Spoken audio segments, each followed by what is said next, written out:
You're listening to the Weekend Sport Podcast with Jason Pine from News Talk ZB. 1:45 Sunday, that is James McOnie time. What's that, 2:45 in the morning over in Paris? Thanks for staying up, mate. Amazing work alongside Elliot in the Combox this morning. What a game. Not quite sure where to start. Where do you want to start? Well, just want to start with how did that happen? What a Houdini act. What an effort from Sam Cane, the best test match he's ever played. And to be honest, probably one of the greatest test matches I've ever seen in my life. Absolutely agree with everything you've just said. Can we just drill down a bit into Sam Cane? He was told in no uncertain terms last year by a certain Irish player that he was just I'll paraphrase, substandard Richie McCaw. I think he's turned that on its head, hasn't he? He has. I just asked him in the press conference whether that was any motivation. He played such a straight bat to it, disappointingly, but I guess that's the class that he's showing, which is, he knows that he did say that he knows there are players that try to get under your skin in the Irish team, but look, the way that he played, the way that he responded, you could tell that was definitely some motivation there, and really the way that Adi Savea, in particular, I think, stood up and dragged that team with them. Just two great leaders, and just when, cometh the hour, cometh the men, they were absolutely outstanding. I keep coming back to the word heart, and I can't find a better word really, because that's just what it felt like to me, that every player who took the pitch for the All Blacks in this game just showed an immense amount of heart and ticker. They must have had to dig so deep in that final 30 phases when Ireland were bashing away. Were you nervous at all? How were you feeling in the Combox with Elliot? Elliot, if you looked across at me, I just couldn't sit still. I was going through all sorts of issues there, and at the end, I don't really want to listen back to the end of that match because I think I was blurting things out randomly. I felt like all those phases, I rode every single one of those 37 phases, but to the All Blacks credit, they weren't phased by all those phases, and there was something poetic as well about Sam Whitelock just standing up, the veteran play, a clutch play from someone who's just served the jersey and the country so well over the years, and seeing him do that, really, it just Wayne Barnes had no other option than to give a penalty to New Zealand.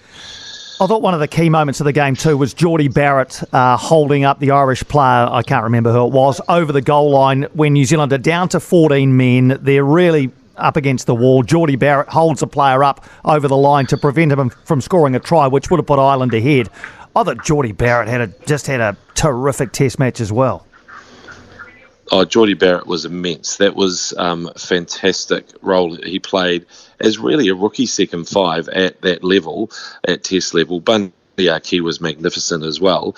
But what Jordie did in that game as well with those long-range kicks, the one where he took us out to a lead, pretty much gave us, or gave the All Blacks the cushion they needed, because if he hadn't kicked that, or even if, for example, Johnny had kicked his penalty, they would have been battling for just field position for a drop goal at the end, right? Or even just a penalty, and it would have been a totally different match. So that 4-point cushion was everything, and we can thank Jordie Barrett for that and many more points. I'm sure the All Blacks will have said in the press conference, and you can confirm this, that all they've done is earned themselves another Monday. That's the kind of terminology they tend to use. Let's not forget there's still two big games to come if they want to lift the William Webb Ellis Trophy. But they'll have to go away at least for 12 or 24 hours and enjoy what they've done, won't they?